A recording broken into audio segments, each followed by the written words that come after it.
Hey, salut à tous, aujourd'hui on se retrouve dans une nouvelle vidéo, la deuxième vidéo de présentation de goodies et de figurines sur le thème de Star Wars. Et avec cette seconde vidéo, je vous présente la figurine de la même collection du coup de Movie Heroes et je vous présente Darth Maul. Donc c'est exactement le même packaging que l'autre figurine vu que c'est de la même gamme.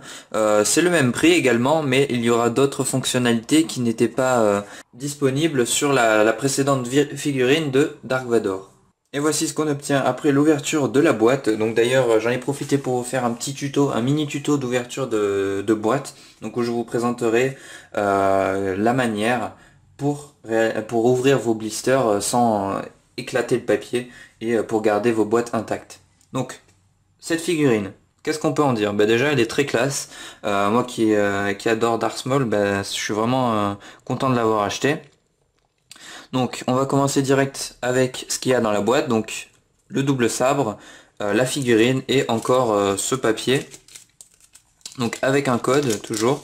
Et là, on n'a pas de, comme la précédente figurine, le mode d'emploi, on va dire, le personnage représenté avec son nom, etc. Donc la figurine, les détails. Bon, tout simplement, déjà, le visage est vraiment bien réalisé, je trouve. On va mettre un peu de lumière, voilà, c'est parfait, là. Voilà, l'expression du visage est vraiment intense, je trouve aussi. Pour ce qui est des yeux, c'est bon bah c'est juste deux points rouges, mais bon, de toute façon on peut pas faire non plus quelque chose d'ultra réaliste avec ce format. Ouais, la tête est vraiment bien peinte. Il n'y a aucune bavure, si ce n'est sur les cornes, mais bon c'est des raccords, donc non, c'est même pas un défaut. Ouais, pas de ligne de moulure sur la tête, donc c'est plutôt intéressant. Donc voilà, ouais, la tête est vraiment superbe. Et niveau peinture, bien sûr, il n'y a pas de bavure, donc c'est sympa, c'est vraiment bien fait. Ensuite, pour ce qui est des articulations, donc comme la précédente figurine, elles sont différentes. Vous voyez que ce sont deux bras fixes, cette fois-ci. Enfin, je veux dire en position triangulaire. Ils sont rotatifs, comme ceci. Ensuite, normalement, ils sont rotatifs, comme ceci aussi. Hop, les deux. Ok. Niveau des jambes, aucune rotation pour les jambes, on a juste l'action avant-arrière pour les deux jambes. Ensuite, niveau texture donc du drapé, c'est la même matière que la précédente figurine sur Dark Vador, donc du caoutchouc souple, ce qui rend plutôt bien.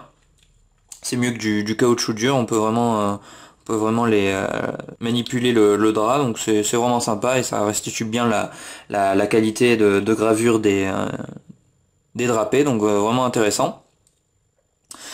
Pour cette figurine, on n'a pas trop de choses à analyser à part la tête et les articulations et les drapés, contrairement à celle de Dark Vador où il y avait un vrai travail de peinture sur la ceinture et la plaque. Là voilà. Donc plutôt une bonne figurine en soi, des bonnes gravures, surtout pour les drapés et la tête. Voilà, je la remontre, elle est vraiment intéressante. Je suis pas mécontent de mon achat. Ensuite, niveau sabre laser, bon, c'est sympa, mais c'est vrai que ça fait un peu, je sais pas, peut-être j'aurais préféré que la couleur rouge soit moins intense et reflète plus la tête, la couleur de la tête du personnage. Là, c'est vraiment un peu, voilà, enfin, je trouve qu'il y a une petite différence et puis bon. Après, c'est pas non plus trop flagrant. Les deux se marient bien ensemble, donc voilà.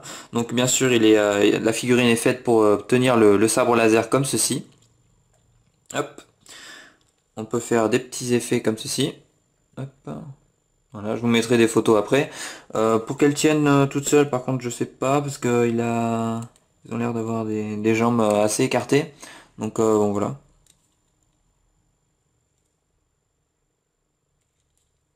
Donc voilà. Donc niveau articulation, donc les bras, les jambes et bien sûr la tête, comme ceci. Donc voilà. Vraiment une belle figurine. Quitte à la retravailler en peinture acrylique, tout simplement, en amenant des nuances de couleurs sur les plis. Appliquer peut-être un petit lavis ou un jus même pour faire ressortir les plis.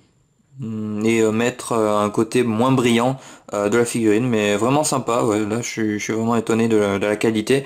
Le prix c'est toujours 12,99, je l'ai eu à 11,90 comme la précédente figurine.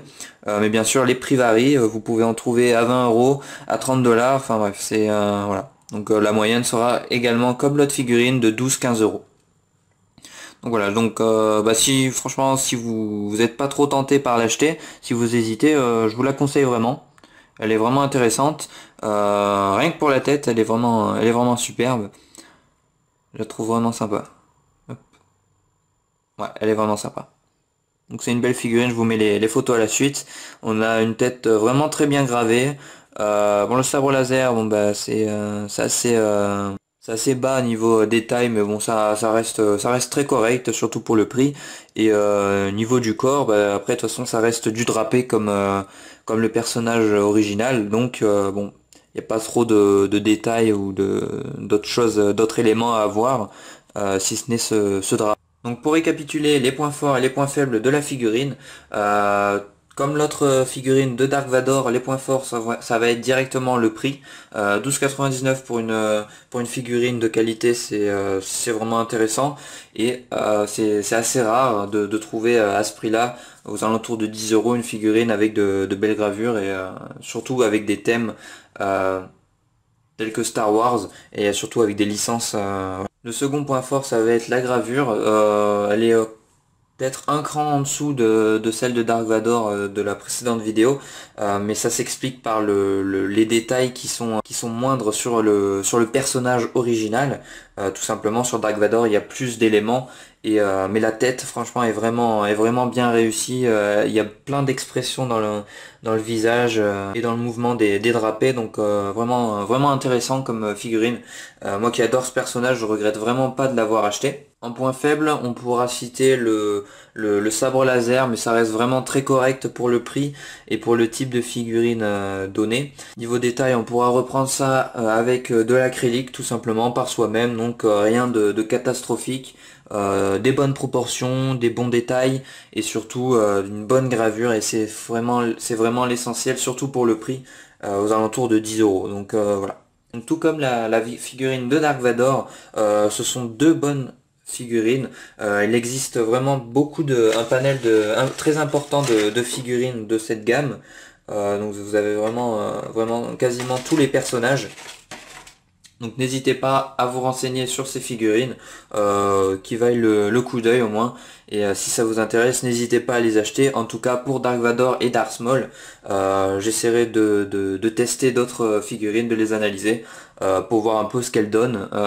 Mais en ayant vu un peu dans les bacs, la qualité est également au rendez-vous et surtout au même prix, ce qui est non négligeable. Donc cette vidéo est terminée, j'espère que ces deux analyses de figurines de la gamme Movie Heroes vous auront plu. J'essaierai d'en faire d'autres sur cette marque.